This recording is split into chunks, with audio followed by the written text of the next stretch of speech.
Bonjour à toutes et à tous, j'espère que vous allez très bien. Je voulais faire une petite vidéo pour parler des énergies du moment parce que je sais, je sens et on me dit que les énergies sont assez fortes pour plusieurs d'entre nous, je m'inclus dedans. Et du coup, peut-être pour apporter un peu plus de clarté sur ce qui est en train de se jouer pour nous en ce moment, il me semblait important voilà, de venir faire un petit rappel des énergies astrologiques du moment. Euh, Qu'est-ce qui est en train de se passer dans le ciel?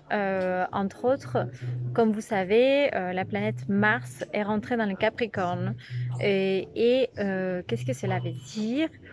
Si vous vous souvenez, l'année dernière, toute l'année dernière surtout, j'ai beaucoup parlé du fait que la zone Capricorne de notre thème, mais en fait tout ce qui concerne cette énergie Capricorne, les structures sociales, le devoir-faire, nos piliers de vie en fait, ce qui constitue nos piliers, que ce soit notre couple, notre maison, notre lieu de vie, toutes ces choses-là sont en train d'être déstructurés.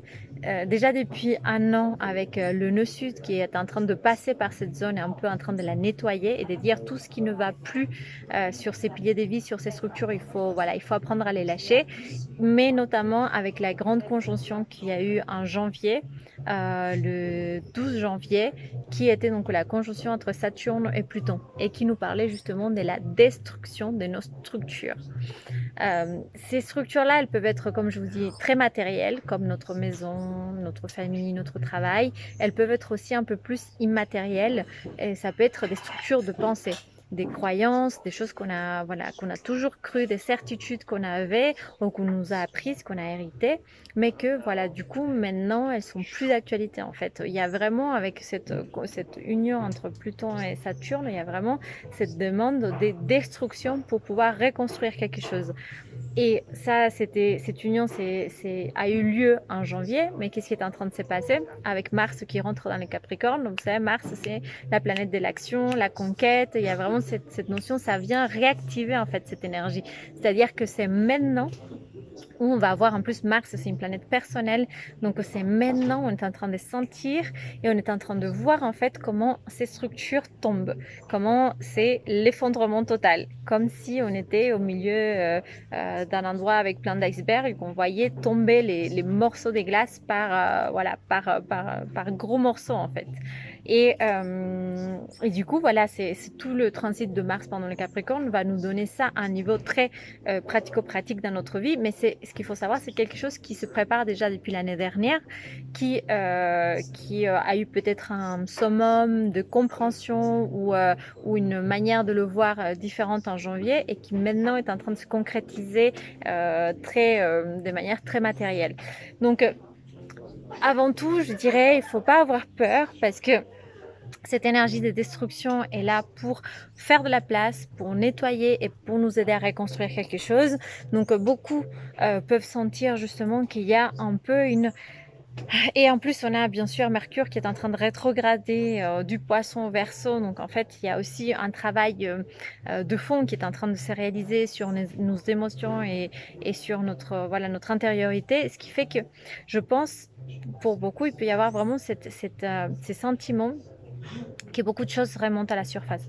Beaucoup de colère, beaucoup de frustration, beaucoup d'énervement, beaucoup de tristesse aussi peut-être.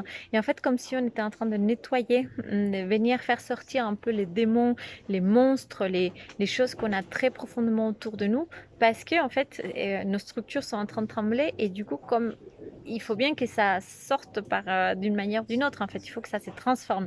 Il faut bien que les choses tombent, qu'il y ait des choses qui sortent pour nettoyer, pour faire de la place à du nouveau.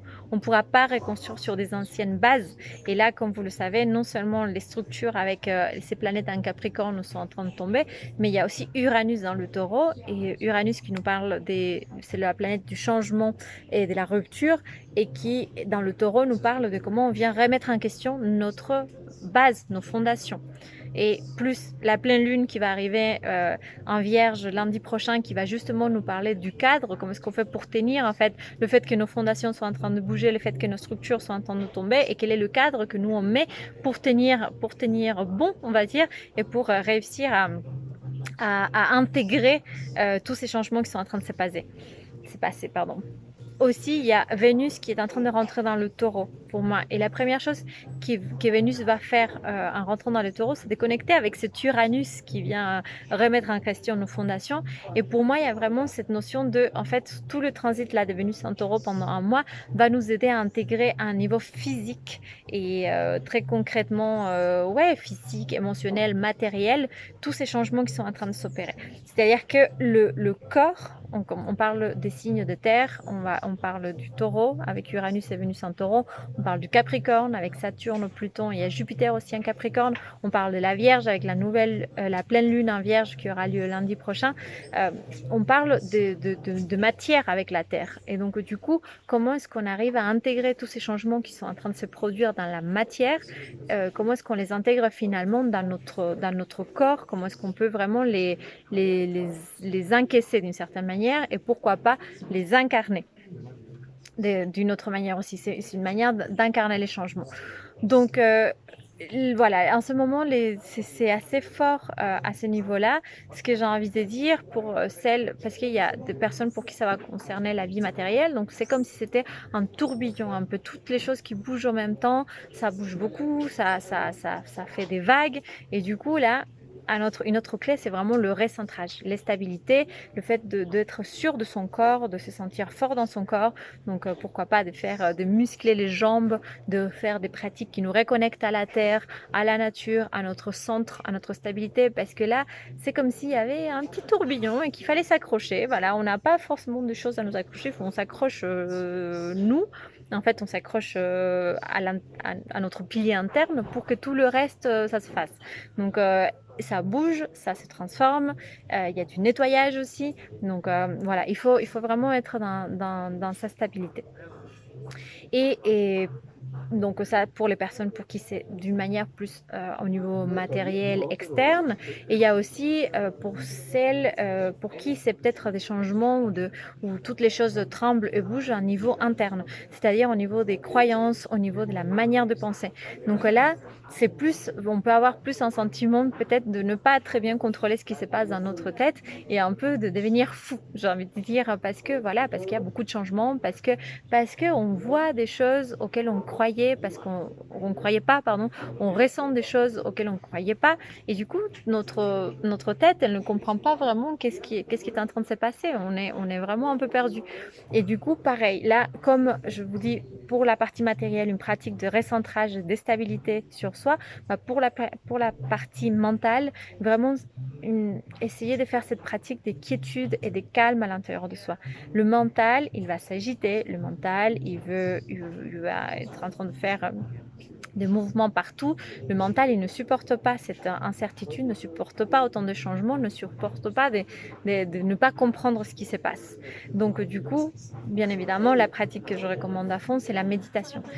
La méditation, la respiration, faire le calme en soi, essayer de calmer au maximum les pensées pour ne pas laisser le mental prendre le dessus en fait. C'est vraiment, je pense, quelque chose qui peut nous aider. Être centré d'un point de vue physique pour pouvoir intégrer tous ces changements et même cette mise à jour énergétique qui est en train de faire, et être centré au niveau aussi de la tête, du mental, être calme pour pouvoir aussi laisser passer le tourbillon qui est en train de détruire et de déconstruire nos pensées et nos croyances pour pouvoir ensuite reconstruire. Parce que le temps de la reconstruction viendra. Après la pleine lune en Vierge, on aura Mercure qui reprendra sa course directe, donc on sera dans une énergie un peu plus d'activation. Vénus en Taureau, une fois après qu'elle se sera unie à Uranus, après elle aura un transit un peu plus calme. On va voir encore Mars qui va un peu remuer tout ça, mais à partir, je pense, du mois prochain, on va aussi pouvoir commencer à reconstruire. Et si on passe bien cette phase-là, c'est-à-dire que si on se rend compte qu'on est fort dans ce qu'on fait, si on se rend compte qu'en fait on peut tenir les changements parce qu'on a les épaules pour, et la plupart, on a vraiment les épaules pour le faire, c'est juste que parfois on ne se fait pas confiance à nous, on ne fait pas confiance à la vie. Quand on aura passé cette période où on se sera rendu compte qu'on est plus fort que ce qu'on croit, on pourra commencer à reconstruire une vie, que ça soit matérielle, une vie spirituelle, des croyances qui vont être beaucoup plus alignées à qui on est, qui vont être beaucoup plus vraies, beaucoup plus authentiques, beaucoup plus spirituelles aussi, beaucoup plus connectées avec un peu la vérité du monde qui dépasse un peu la, les illusions de ce qu'on croit être la vie, le travail, la famille, la maison, tous ces genres de choses en fait. Là, on est vraiment en train d'aller, il y a comme une élévation de la conscience qui s'est faite par ces mêmes processus de destruction-reconstruction. Donc le temps de la reconstruction est proche, il va falloir se mettre aussi au boulot, donc ça va être aussi du travail, mais je pense qu'il se fera de manière beaucoup plus saine et beaucoup plus facile qu'on aura réussi à tenir cette période-là. Donc cette période, elle est vraiment importante. Elle va vous permettre aussi de sentir à quel point vous êtes fort, à quel point vous êtes puissant, à quel point vous pouvez vraiment vous connecter à votre puissance interne et tenir le changement. Donc vraiment, n'hésitez pas à faire ces pratiques d'ancrage, de stabilité, de méditation. C'est ce que je vous recommande et surtout, ne paniquez pas parce que tout va passer. Et souvenez-vous que tout passe toujours en fait. L'énergie comme les choses de la vie, tout est en constant changement. Donc résister au changement, ça n'a pas de sens. De toute manière, les choses vont changer. Le bonheur n'est pas infini, n'est pas éternel, le malheur non plus. Ni la facilité ni la difficulté sont là pour durer. Donc du coup, la seule chose qu'on peut faire, c'est accepter que les choses sont en train de se passer comme ça maintenant, accepter, lâcher prise et puis juste respirer. Je pense que c'est la meilleure chose. Je vous souhaite un bon courage pour tout ça et puis on se retrouve bientôt pour une nouvelle vidéo. Bye bye.